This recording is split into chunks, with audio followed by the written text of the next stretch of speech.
السلام عليكم، كي راكم؟ ان شاء الله قاعد تكونوا بخير وعلى خير. مرحبا بكم في فيديو جديد وكاطو جديد. اليوم غادي ندير لكم نوع من الكاطو اللي درته في النفاس تاع اختي.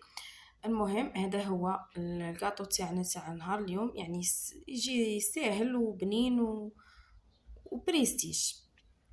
المهم الحاجه الاولى غادي نبدو بهذا الترانسفير. كما راكم تشوفوا هنايا البنات جاي شباب، فيه شحال من نوع. هذا غادي هو الاول اللي غادي نقلعوه. كما تعرفوا هاد الصبالح الصغار هما اللي يشدوا في الكاطو.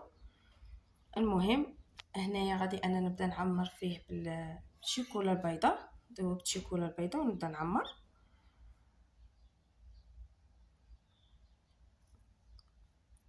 بهذا الشكل. نعمر ومن بعد كشغل هكا غير نهز هكا الترانسفير باش تجيني الحبه شابه وتجي ليس. المهم هذه هي. هنايا بعد اللي عمرنا الترانسفير تاعنا غادي نروحوا للوصفه تاعنا. عندي هنايا 125 غرام تاع المارغرين، غادي نزيد عليها نص كيس صغير تاع زيت تاع لاتاي، نديروه زيت. حبه تاع البيض،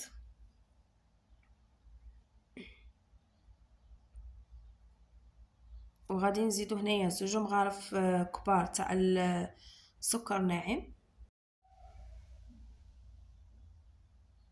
من بعد هنايا غادي نجيبو هذا الكاكاو تاع الخروب، واللي ما عندهاش دير كاكاو عادي، هذاك البني اللي يجي حلو.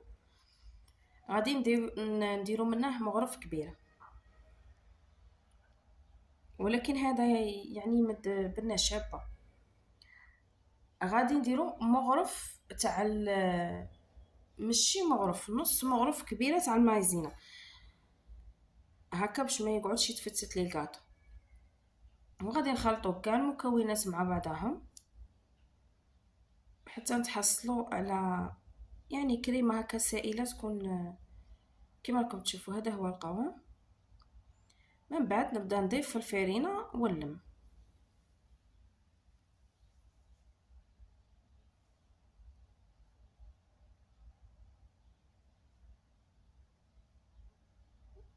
هادو هما البنات الليمون اللي استعملتهم على شكل لوزه هكا. المهم نبدا نعمر في الحبه. هاد الخطوه نورمالمون انا دايرينها شحال من مره.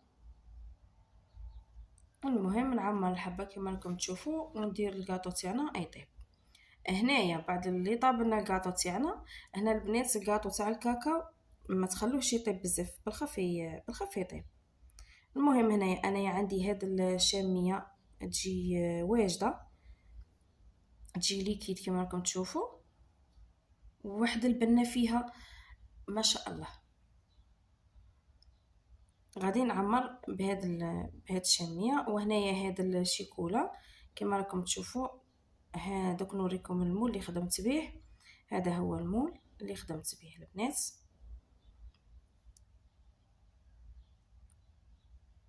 نحاولوا هذاك نعمروا الحبه اللي عندنا بهذه الطريقه. ندير كميه يعني مليحه باش يعني هكا نستبنوا الحبه. المهم ونبلع بهذيك الشكل اللي وريته لكم اللي كنا درناه. انا لونته بالغوز، درت يعني ذوبت شيكولا ودرت لها ملون غذائي غوز. وهنايا هذاك ترانسفير اللي كنا خدمناه مع بعض، هذا غادي نديرو حبه في الوسط، وغادي نزيدوها لا فيدور يعني باش تعطينا لمسه شابه وتعطينا. المهم هذا هو الكاطو تاعنا تاع نهار اليوم. ان شاء الله تكون عجبتكم الوصفه وتشاركوها مع اصدقائكم. اللي عجبها الفيديو تخلي لنا جيم، والسلام عليكم في فيديو قادم ان شاء الله.